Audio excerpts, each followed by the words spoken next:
Approximately 960 miles south of Sydney is Australia's most southern point, the island of Tasmania. Tasmania is the world's 26th largest island and has an area of 90,758 square kilometres and is located 240 kilometres off the southeast of Australia. This is Launceston. It is a riverside city in northern Tasmania. It is famed for Cataract Gorge, panoramic views, walking trails, sculpted gardens and a chairlift. Tasmania has the world's cleanest air, and it was first discovered by settlers on November the 24th in 1642 by Abel Tasman. However, there were many Aboriginal people living here before. Tasmania has the world's oldest trees.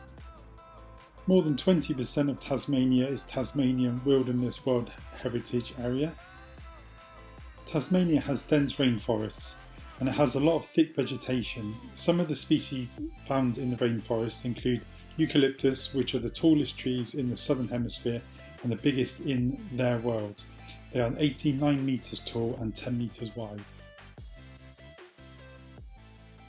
Okay, big welcome to a new 3-part devotional from Tasmania. We're at a place near Cradle Mountain, and today it's about, I think it's literally about 0. As you can see, I'm pretty cold. So today's devotional, I'll just go on to the thing. Where is it? It's called Promises of the Journey, and it starts with the word hope. On my journey there have been darkness. This is the writer, not me. I grew up with physical abuse as a child, and as an adult I deal with ongoing health challenges. I know that God has always been with me, but in honesty I couldn't sense his presence amongst those dark times. During the hardest days I could have easily walked away, never to go back to him. Then one day I came across Romans 12:12, which states, to let our hope keep us joyful, to be patient in our troubles, and to pray at all times. In reading that, his word made it clear to me that I should keep praying through it all, and to be joyful even if I couldn't feel the hope that he was offering me. I chose to continually seek him with my questions, never giving up, and believing that God would give me the answers, his comfort and peace that I desperately needed. Believing there is always hope will always open our eyes to see what ahead, open our ears to hear his whispers throughout each of those dark days, and to give us the peace that only he can bring. Allowing his presence to permeate through our circumstances, we can choose to wait for the hope with patience. We already know that dark days would be on our journey, and he is not surprised by any of them. So why should we be surprised when the dark days come? Deep, never wavering hope is what we need to cling to. This life is not always easy, but God didn't promise that it would be. When dark days come, we wait patiently on him and continue to seek answers to those hard questions. His constant presence is always wrapped tightly around us, never letting go.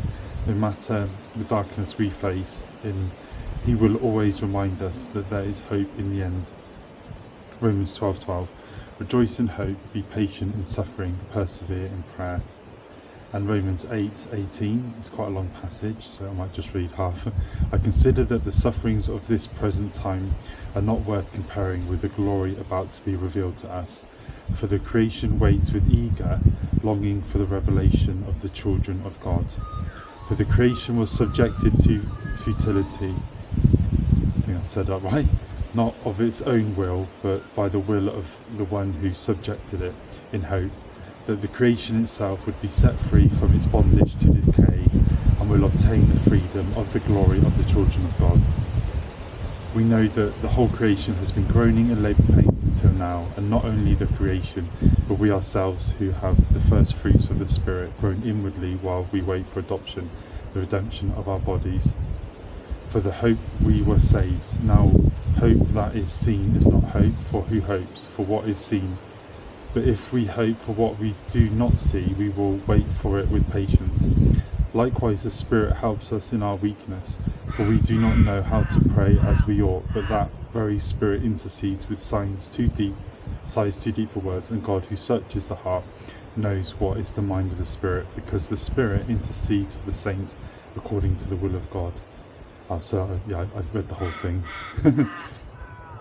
Yeah, sorry, it wasn't very clear. It's a bit cold here, and I'm standing in like the most sheltered area, so the wind isn't too noisy. But I hope you had a good takeaway from today's devotional, and I'll see you tomorrow.